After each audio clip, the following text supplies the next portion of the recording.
अऊज़ु बिल्लाहि मिनश्शैतानिर्रजीम बिस्मिल्लाहिर्रहमानिर्रहीम। First year science Karachi board के तमाम स्टूडेंट्स को खुश आमदीद। आज मैं आपके सामने आपकी नई बुक का यूनिट नंबर 9 है और इसका नाम है कैपेसिटर्स। इसके मज़ीद न्यूमेरिकल्स का सोल्यूशन लेकर हाजिर हुआ हूँ। याद रहे हमने इससे पहले पार्ट 1 आपके लिए बनाया जिसमें हमने क्वेश्चन नंबर 1, 2 और 3 सॉल्व करे, और अब जो रिमेनिंग क्वेश्चन इस एक्सरसाइज के चैप्टर के रह गए थे वो मैं आज की इस पैकेज में लेकर हाजिर हुआ हूँ, इस उम्मीद के साथ कि आपने पिछले पैकेज से काफ़ी फ़ायदा उठाया होगा और आप अपनी इस नई बुक को टारगेट कर रहे होंगे और आपका फोकस अपने एग्ज़ाम पर होगा। आइए कैपेसिटर्स के आज के न्यूमेरिकल्स का आगाज़ करते हैं।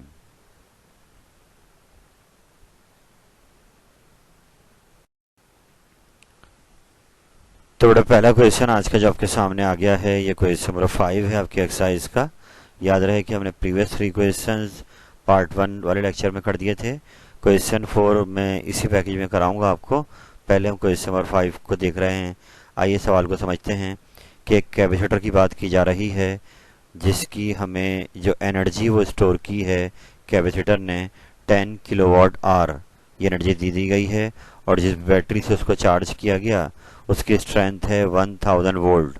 दो चीज़ें हमें दी गई हैं। कैपेसिटर एज यू नो कि वो इलेक्ट्रिक एनर्जी को अपने अंदर स्टोर करता है, चार्जेस को स्टोर करता है। तो यहाँ पर उन्होंने जो एनर्जी कैपेसिटर ने 1000 वोल्ट पर एनर्जी स्टोर की है वो दी हुई है 10 किलोवाट आवर। इस एनर्जी को यूज़ करते हुए बताना यह है कि उस कैपेसिटर की कैपेसिटेंस कितनी है जो यहाँ पर एनर्जी स्टोर कर रहा है।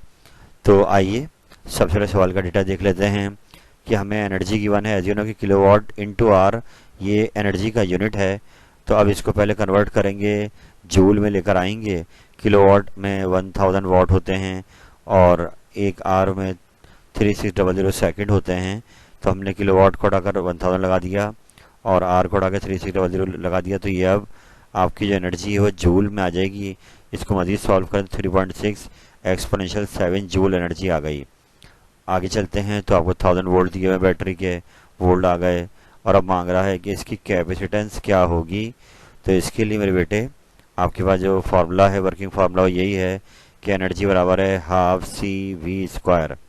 यहाँ पर ये ई कैपेसिटेंस जो एनर्जी स्टोर करी उसको शो कर रहा है, सी उसकी कैपेसिटेंस को शो कर रहा है, और वी वोल्टेज उस बैटरी का जिससे इसको चार्ज किया गया।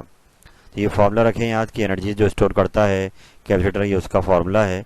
और यहाँ पर इस क्वेश्चन में हमें कैपेसिटेंस मांगी जा रही है तो हम इस फॉर्मूले को अरेंज कर लेंगे। 2 मल्टीप्लाई हो गया, वी स्क्वायर नीचे का डिवाइड हो गया। अब एनर्जी और वी की वैल्यू डेटा से देख के रखी जाएगी। तो एनर्जी 3.6/7 आ गई, वोल्टेज 1000 वोल्ट आ गया। इसको सॉल्व करेंगे 7.2/7 और नीचे 10 की पावर 6 आ गई। इसको डिवाइड करेंगे, आपका आंसर आ गया है कैपेसिटेंस का 72 फैरेड। यानी कि जो कैपेसिटर है जो एनर्जी स्टोर कर रहा है उसकी कैपेसिटेंस है 72 फैरेड। कैपेसिटेंस का यूनिट है फैरेड, इसको याद रखिए और इस क्वेश्चन को आराम से देखिए। हम चलते हैं अगले सवाल पर।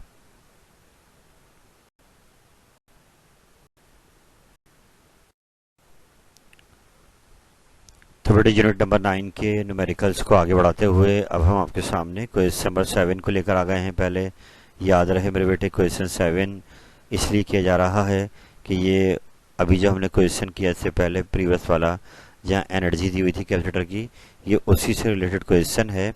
आइए सवाल को देखते हैं आराम से कि एक बैटरी है 12 वोल्ट की जो चार्ज कर रही है एक कैपेसिटर को, जो कि अपने स्टोर कर रहा है 54 माइक्रोकूलम का चार्ज। तो बताना ये है कि अगर इस बैटरी से इतना चार्ज स्टोर कर पा रहा है तो कितनी एनर्जी बनी है इतने कूलम चार्ज से जो उसने अपने अंदर स्टोर कर ली है। एनर्जी मांगी जा रही है कैपेसिटर की। प्रीवियस क्वेश्चन में जो नंबर 4 हमने किया था, 5 किया था, वहाँ पर एनर्जी आपको दे दी गई थी और आपने वहाँ कैपेसिटेंस निकाली। यहाँ पर उन्होंने वोल्टेज और चार्ज दिया हुआ है, एनर्जी आपसे मांगी जा रही है। तो स्टार्ट करते हैं क्वेश्चन को। बैटरी की वोल्टेज दिया हुआ 12 वोल्ट, चार्ज जो स्टोर करेगा 54 माइक्रोकूलम, माइक्रो को उठाया -6 लगा दिया है। इसके बाद आपसे एनर्जी मांग रहा है। तो चलते हैं आगे। सबसे पहले वही वाला फॉर्मूला आगे देखिए आप लोग, एनर्जी का formula half C V square. यहाँ पे क्वेश्चन में चार्ज गिवन है तो इस फॉर्मूले की फॉर्म चेंज करेंगे और जो फॉर्मूला याद किया था आपने Q equal to C V, ये इससे अरेंज कर लेंगे C की वैल्यू Q अपॉन V। तो ऊपर जाएंगे, फॉर्मूला जहाँ पे C आ रहा है वहाँ Q अपॉन V रख देंगे और इस वोल्टेज से V स्क्वायर क्या हो जाएगा, कैंसिल। तो E equal to half Q V, ये इन टर्म ऑफ चार्ज आ गया फॉर्मूला एनर्जी स्टोर करने का। और अब यहाँ पर आपको एनर्जी ही निकालनी है, चार्ज भी दिया हुआ है, वोल्टेज भी दिया हुआ है। तो चार्ज और वोल्टेज की वैल्यूज़, पहले चार्ज की रख दी वैल्यू लाकर यहाँ पर 54 - 6 और फिर वोल्टेज की रख दी। अब इनको सॉल्व करेंगे तो लीजिए आपका आंसर आ गया है 3.24 एक्सप्लेनेशन -4 जूल। इतनी एनर्जी ये कैपेसिटर अपने अंदर स्टोर करेगा। आई होप ये सवाल आपको आसान लगा होगा। इसको बार बार दोहराइए और अपने लिए परफेक्ट कीजिए। हम चलते हैं अगले सवाल पर।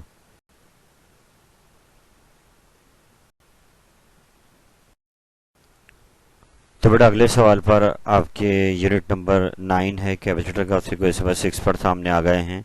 और ये भी रिलेटेड है उसी एनर्जी वाले फार्मूले से कि यहाँ पर आपको मेरे बेटे दो कैपेसिटर की कैपेसिटेंस गिवन है। एक है 2 माइक्रोफेराड का और एक है 4 माइक्रोफेराड का। इन दोनों को लगाया गया है पैरेलल कॉम्बिनेशन में और फिर इनको वोल्टेज दिया गया 300 वोल्ट का। और अभी आखिर में पूछ रहा कि बताइए total energy stored in the capacitors, यानी कि जो ये बैटरी इन दोनों कैपेसिटर को चार्ज करेगी उसके बाद जो टोटल एनर्जी अपने अंदर स्टोर कर लेंगे वो टोटल एनर्जी कितनी होगी। यानी नेट एनर्जी मांगी जा रही है जो कि बैटरी ट्रांसफ़र करेगी इन दोनों को। तो बेटा यहाँ पे सूरत हाल ये है कि सबसे पहले आप अपना यहाँ डेटा चेक कर लें कि C1 पहले वाले की होगी कैपेसिटेंस 2 माइक्रोफेरेड, C2 दूसरे वाले की होगी 4 माइक्रोफेरेड। वोल्टेज जो कॉम्बिनेशन के बाद देना है 300 वोल्ट का देना है, एनर्जी मांगी जा रही है। तो यहाँ पर मेरे बेटे सबसे पहले एक काम करेंगे कि ये दोनों कैपेसिटर को हटाकर एक कैपेसिटर लगाएंगे जिसके इक्विवेलेंट ये दोनों काम कर रहे हैं। जब तक एक नहीं आएगा हम आखिर में एनर्जी नहीं बना पाएंगे। तो आइए सवाल को आगे बढ़ाते हैं। सबसे डायग्राम में भी आप देखिए, ये डायग्राम हमने खुद बनाई है, सवाल में नहीं दी हुई। सवाल में लिखा हुआ है पैरेलल कॉम्बिनेशन। तो एज यू नो पैरेलल इस तरीके से ही होता है कि उनको वोल्टेज कॉमन पॉइंट मिलता है और फिर इसके लिए इक्विवेलेंट कैपेसिटेंस फार्मूला है, सिंपल ऐड कर दिया जाता है सारी कैपेसिटेंस को। तो यहाँ पर हमने ये फार्मूला जो है इसमें जाएंगे और यहाँ दो ही कैपेसिटर हैं तो यहाँ पर आपने इन दोनों की कैपेसिटेंस को ऐड कर दिया है 2 और 4। अच्छा याद रहे ये फार्मूला मैंने ऊपर शो किया हुआ है, ये जनरल फार्मूला था कैपेसिटेंस का कि यहाँ पे दो ही हैं तो हमने दो की वजह से खाली C1 C2 की वैल्यू रख दी है 2 और 4। तो ये आपकी नेट कैपेसिटेंस आ गई है 6 माइक्रोफेरेड। अब यानी पता लगा ये दो जो कैपेसिटर हैं ये इसके इक्विवेलेंट काम कर रहे हैं। तो जो हमसे मांग रहा था ये मांग रहा था कि बैटरी कितना एनर्जी स्टोर कराएगी इन कैपेसिटर के को। तो हम ये क्या किया, इक्विवेलेंट बना लिया है और अब हम लगा देंगे अपना वही वाला फार्मूला जो हमने इससे पहले भी इसमें लगाया था, हाफ सी वी स्क्वायर, ये एनर्जी का फार्मूला है।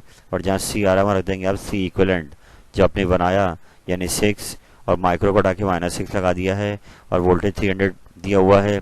सॉल्व करेंगे इसको तो आपका आंसर आखिर में आ जाएगा 0.27 जूल। आई थिंक बात क्लियर हो गई होगी कि यहाँ पर से चेंज ये था कि दो कैपेसिटर मिलकर एक कैपेसिटर तैयार कर रहे थे। तो पहले हमने उनकी कॉम्बिनेशन का लगाया फार्मूला और उसकी नेट कैपेसिटेंस बनाई और फिर लगा दिया एनर्जी का फार्मूला और इससे 0.27 जूल एनर्जी का आंसर आ गया है। आई होप ये आपको आसान लगा होगा। इसको बार बार दोहराइए।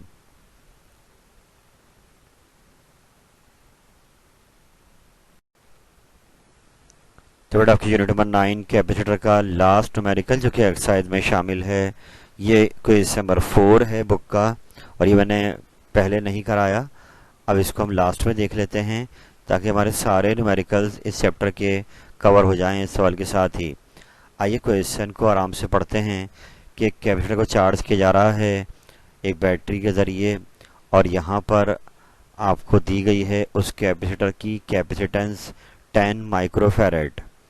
आगे बताया गया कि जाहिर सी बात है आप कैपेसिटर जब चार्ज कर रहे हैं तो बैटरी से जो कनेक्ट हुआ हुआ कैपेसिटर वो एक वायर के ज़रिए हुआ, तो उस वायर की रेजिस्टेंस यहाँ गिवन है 1 मेगा ओहम, कैपिटल एम है तो 10 की पावर 6 है। Calculate the time taken for the capacitor to receive 90% of its final charge. मतलब यहाँ ये बात समझानी है कि हर कैपेसिटर की एक मैक्सिमम चार्ज की वैल्यू होती है जितना वो चार्ज हो सकता है। और इसका जवाब सिंपल सा यही है कि जिस बैटरी से इसको कनेक्ट किया जाता है, जितना उस बैटरी के पास वोल्टेज होगा उतना ही इसको फुल चार्ज कर देगी।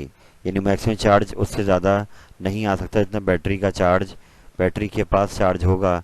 यानी जो वोल्टेज या जो पोटेंशियल डिफरेंस बैटरी कैरी कर रही है उतना ही उसकी प्लेटों में मैक्सिमम आ सकता है, उससे ज़्यादा नहीं। तो यहाँ पर सवाल कुछ ये है कि यहाँ पर एक वर्किंग फार्मूला हम यूज़ करेंगे जो ज़्यादा फ्रिक्वेंटली आपने देखा नहीं है। ये थ्योरी में आपको चैप्टर में फार्मूला दिया हुआ है कि एक कैपेसिटर जब चार्ज हो रहा होता है टाइम के साथ साथ तो एक पैटर्न को फॉलो करता है, एक फॉर्मूले को फॉलो करता है, वो हम इसको इसमें लगाना होगा। सबसे पहले आते सवाल का डेटा बना लेते हैं कि यहाँ पर हमें उस कैपेसिटर की कैपेसिटेंस दी हुई है 10 माइक्रोफेरेड, माइक्रो को हटाया माइनस लगा दिया। फिर वो जो वायर जिससे कनेक्टेड है बैटरी के साथ उसकी रेजिस्टेंस है 1 मेगा ओहम, तो 10 की पावर प्लस 6 लगा दिया। और यहाँ दिया हुआ है कुछ टाइम के बाद जो चार्ज उसके अंदर आ जाएगा उसको हम क्यू से शो करते हैं।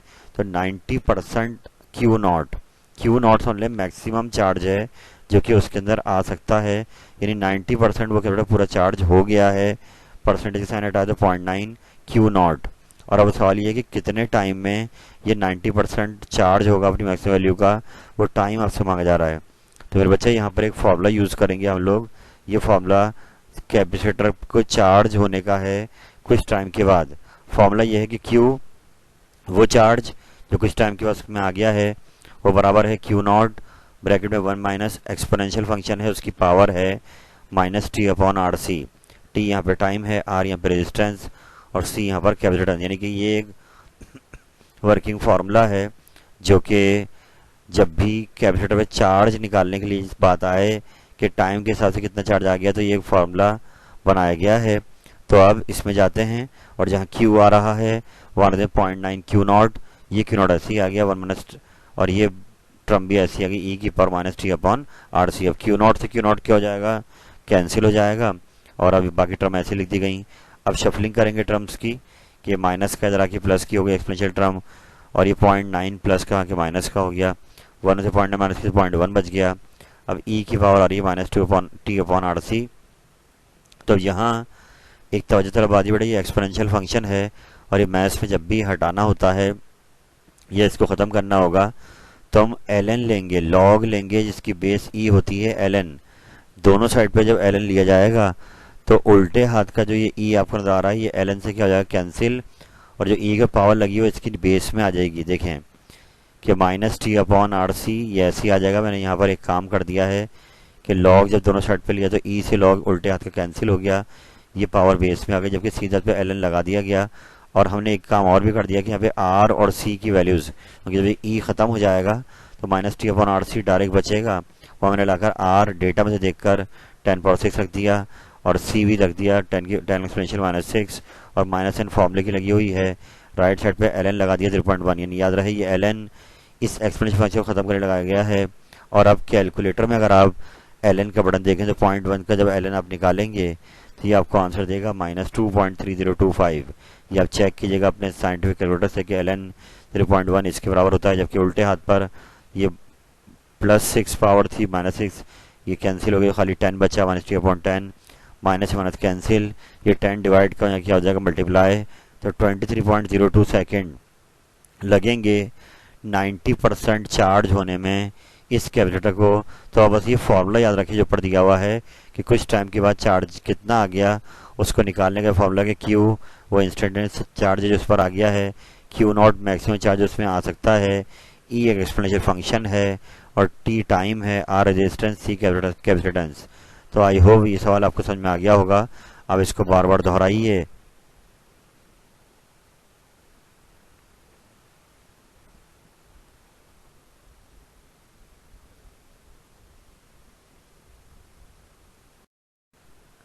अल्हम्दुलिल्लाह रब्बिल आलमीन। मेरे बेटे इस क्वेश्चन के साथ ही हमने कैपेसिटर यूनिट नंबर 9 के फिजिक्स की एक्सरसाइज के तमाम न्यूमेरिकल्स कंप्लीट कर लिए हैं। और मैं आपको ये मैसेज दूंगा कि इससे पहले अपने पार्ट शेयर किया था, आप पहले उस पार्ट 1 को देखें फिर इसको देखें। तो जितनी जल्दी आप न्यूमेरिकल्स पे वर्किंग करेंगे, याद रहे कि आपकी बुक में 14 चैप्टर्स हैं, न्यूमेरिकल्स हमें देखने होंगे, तो आप इसको पेंडिंग में न डालें। जो काम भी आपके सामने आता रहे उसको आप बार बार रिपीट करके जैसे लाइक मैथमेटिक्स की तरह इसको अपने लिए आसान कर लें। और इंशाल्लाह अगर आप एक टारगेट पे चलेंगे तो इस बात की कभी उम्मीद है कि ये पेपर आपके लिए बहुत इजी हो जाएगा। At the time of exam आपको इतनी टेंशन नहीं होगी क्योंकि आप सारा लोड पहले ही ले चुके होंगे और न्यूमेरिकल्स को बार बार रिपीट कर चुके होंगे। तो आई होप ये आज का मेरा पैकेज आपके बहुत काम आएगा और आप जो मैसेज भी दिया गया है उस पर अमल करेंगे, इस उम्मीद के साथ कि आप टाइम ज़ाया नहीं करेंगे ना और इससे बेहतरीन फ़ायदा उठाएंगे। आज के लिए इतना ही रखते हैं। अल्लाह ताला आपका हामी नासिर हो। फ़ी अमानिल्लाह। अल्लाह हाफिज़।